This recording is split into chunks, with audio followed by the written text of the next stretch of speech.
할렐루야. 오늘은 다시는 죄를 범하지 말라 라는 제목의 말씀을 나누고자 합니다.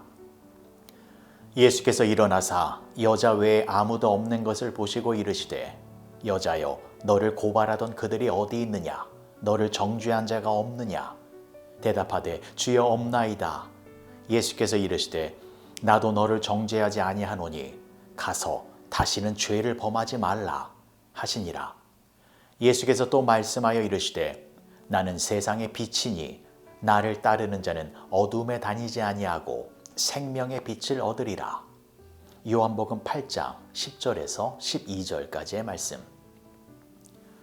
어제 살펴본 내용은 간음한 여인을 서기관과 바리새인들이 잡아왔는데 예수님께서 너희 중에 죄가 없는 사람이 먼저 돌로 치라 라고 말씀하시자 그곳에 모인 사람들이 양심의 가책을 느껴 돌을 던지지 못하고 떠나갔습니다. 그런데 놀라운 점은 서기관과 바리새인들도 돌을 던지지 못했다라는 것입니다. 최소한 이 사람들은 한 번이라도 돌을 던져야만 했습니다. 그런데 돌을 던지지 못한 이유는 빛 대신 주님께서 빛을 비추어 주시니까 그들 속에 있는 죄의 모양들이 발견되어져서 나도 알고 보니 죄인이었구나 라는 양심의 가책을 느끼게 되어 돌을 집어들 수 없었던 것이었습니다. 이처럼 예수님의 생명의 빛은 너무나도 강렬하고 강력한 것이어서 종교 지도자들의 그 두꺼운 마음의 벽, 그 누구도 뚫지 못하고 있었던 교만의 벽도 예수님의 빛은 뚫고 들어가 그들의 내면의 가책을 느끼게 하셨다라는 것입니다. 자, 그리고 오늘 살펴볼 것은 이것입니다.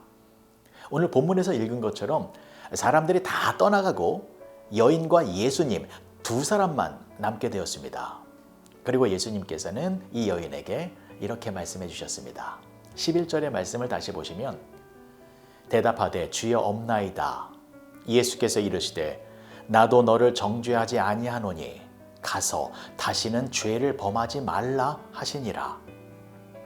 가서 다시는 죄를 짓지 말라 라고 명령하셨습니다. 자, 이 부분을 자세히 살펴보려고 하는데요. 여러분, 이 여인은 분명히 간음죄를 지은 사람입니다. 그래서 돌에 맞아 죽어도 할 말이 없는 사람이었습니다. 그런데 예수님의 은혜로 죽지 아니하고 살아났습니다. 그런 여인에게 예수님께서는 다시는 죄를 짓지 말라 라고 말씀하셨는데 그러면 이 여인은 이후에 다시 죄를 지었을까요? 안 지었을까요? 성경에는 나오지 않지만 아마 다시 죄를 지었을 가능성이 아주 큽니다. 왜냐하면 우리들의 모습을 보면 알 수 있기 때문입니다. 제 이야기로 대신해 보겠습니다. 저는 목사이지만 죄를 많이 짓고 사는 사람입니다. 그런데 죄를 짓고 나면 마음이 평안하지가 않습니다. 마음에 괴로움이 생깁니다. 그래서 주님 앞에 무릎을 꿇고 회개 기도를 합니다. 예수님, 나의 죄를 용서해 주시옵소서. 제가 또 넘어졌습니다. 이렇게 눈물로 기도하면 예수님께서 저의 죄를 씻어주시는 죄 용서함의 은혜를 누리게 됩니다. 그러면 다시 저는 하나님과 가까워진 것 같고 또 예수님과 친해진 것 같아서 너무 기쁘고 행복해집니다. 하지만 시간이 지나면 또다시 마음이 무뎌집니다. 죄에 대한 감각이 무뎌지고 죄가 얼마나 무서운 것인지 하나님이 이 죄를 얼마나 싫어하시는지 또 덤덤해집니다. 그리고는 유혹이 찾아오면 또다시 넘어지고 또 죄를 짓고 맙니다. 여러분, 이것은 비단 저만의 이야기일까요? 여러분들도 그렇지 않습니까? 우리는 예수님을 믿어서 거듭났는데도 불구하고 여전히 마음은 원이로되 육신이 약하여 또 넘어지고 또 죄를 짓고 살아가고 있습니다. 그런데 예수님께서는 분명하게 말씀하셨습니다. 다시는 죄를 범하지 말라. 한 번 죄의 용서함을 받았으면 다시는 죄를 짓지 말아야 한다라는 것입니다. 하지만 우리의 현실 속에서는 그것이 불가능합니다. 우리가 어떻게 다시는 죄를 짓지 않고 살아갈 수 있겠습니까? 죄에 대하여 완벽한 자유를 누릴 수 있는 것은 저 천국에서나 가능한 일입니다. 그러면 예수님께서 이 여인에게 또 저와 여러분들에게 다시는 죄를 범하지 말라라고 하신 것은 불가능한 것을 반드시 해야만 한다라고 무리한 요구를 하신 것일까요? 아닙니다. 다시는 죄를 범하지 말라라고 말씀하신 이유는 다시는 죄를 짓지 않고 살 수 있는 방법이 있다. 그것을 알려주시기 위하여 우리들에게 해주신 말씀입니다. 그리고 그 방법이 바로 오늘 본문의 말씀에 나와 있습니다. 12절의 말씀입니다. 예수께서 또 말씀하여 이르시되 나는 세상의 빛이니 나를 따르는 자는 어두움에 다니지 아니하고 생명의 빛을 얻으리라. 예수님을 따르는 자는 어두움에 다니지 아니하고 생명의 빛을 얻는다 라고 말씀해 주셨습니다. 이것은 빛 대신 예수님을 따라서 예수님과 동행하며 살면 다시는 죄를 짓지 않고 살아갈 수 있다라는 것입니다. 자, 왜 그런지 설명을 드리겠습니다. 앞서 말씀드린 것처럼 우리는 여전히 많은 죄를 짓고 살아가고 있습니다. 자, 그런데 우리가 죄를 지을 때마다 예수님을 의지하여 나의 죄를 고백하면 어떻게 되어집니까? 나의 죄가 사라집니다. 근데 그 죄가 어떻게 사라지냐면 빛의 속도로 사라집니다. 빛의 속도로 순식간에 사라집니다. 왜요? 예수님은 빛이시기 때문입니다. 그러니까 우리가 여전히 죄를 짓고 있는 것은 어쩔 수 없는 일인데 죄를 지을 때마다 빛 대신 예수님을 의지하여 우리의 죄를 고백하면 예수님은 빛의 속도로 순식간에 우리의 모든 죄를 용서해 주시는 것입니다. 여러분, 이것은 너무나도 감사한 은혜입니다.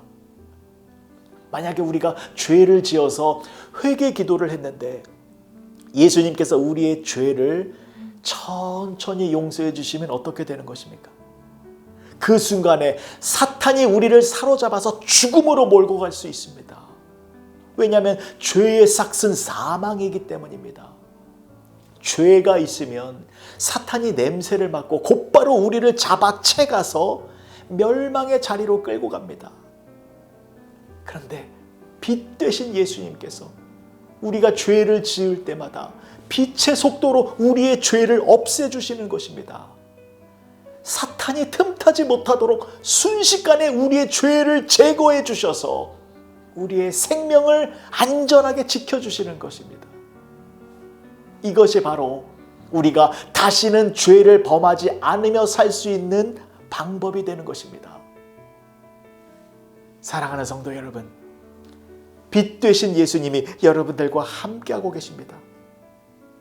그래서 우리가 죄를 지을 때마다 빛 되신 예수님을 의지하면 예수님께서 빛의 속도로 순식간에 우리의 모든 죄를 없애주시기 때문에 예수님을 의지하고 예수님 안에서 예수님을 따라서 예수님과 동행하며 살게 되면 우리는 다시는 죄를 짓지 않고 살아가는 모습으로 살게 되는 것입니다.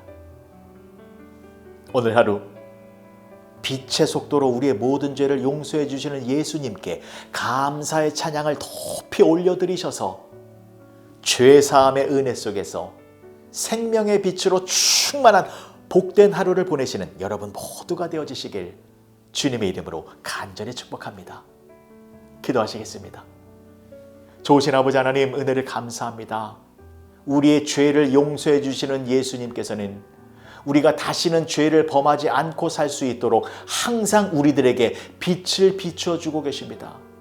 그 빛으로 말미암아 우리의 죄가 순식간에 사라져 우리의 생명이 유지되고 있음을 고백합니다. 생명의 빛으로 우리와 늘 함께 하시는 예수님께 감사의 찬양을 부르며 살아가는 우리 모두가 되게 하여 주시옵소서. 예수님의 이름으로 기도합니다. 아멘.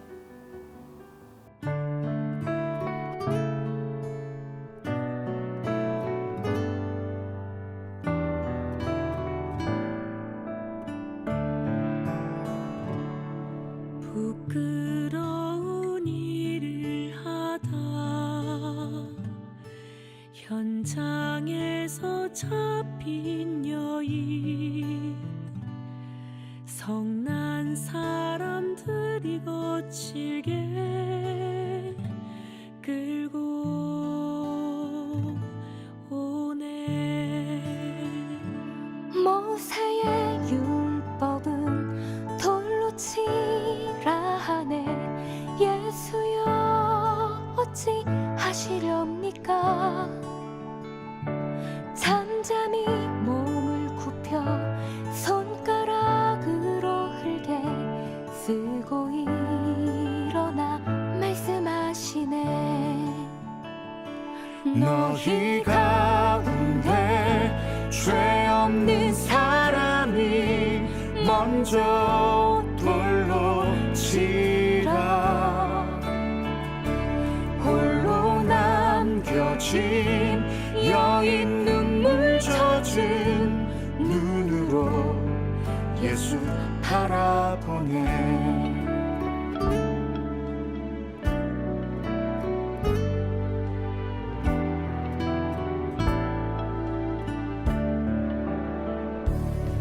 주님은 선하시며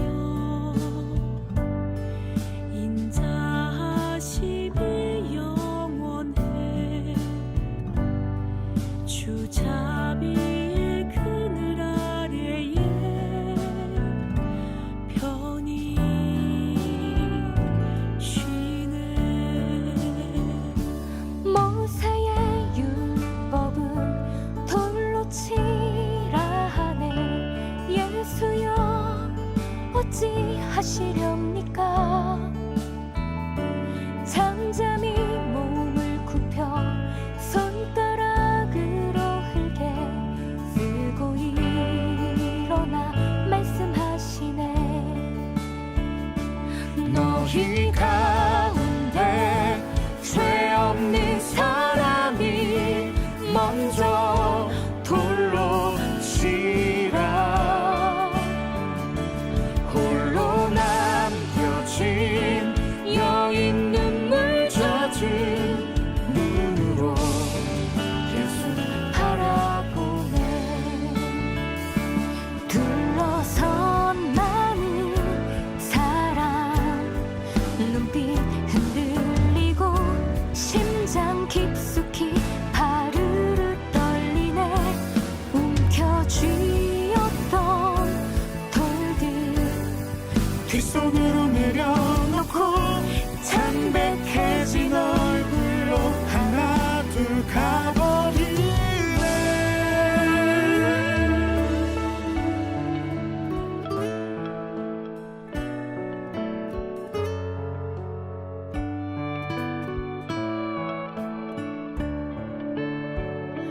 너희 가운데 죄 없는 사람이 먼저 돌로 치라.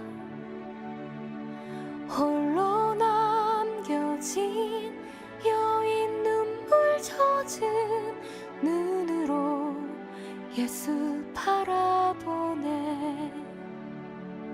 홀로 남겨진 여인 눈물 젖은 눈으로 예수 바라보네.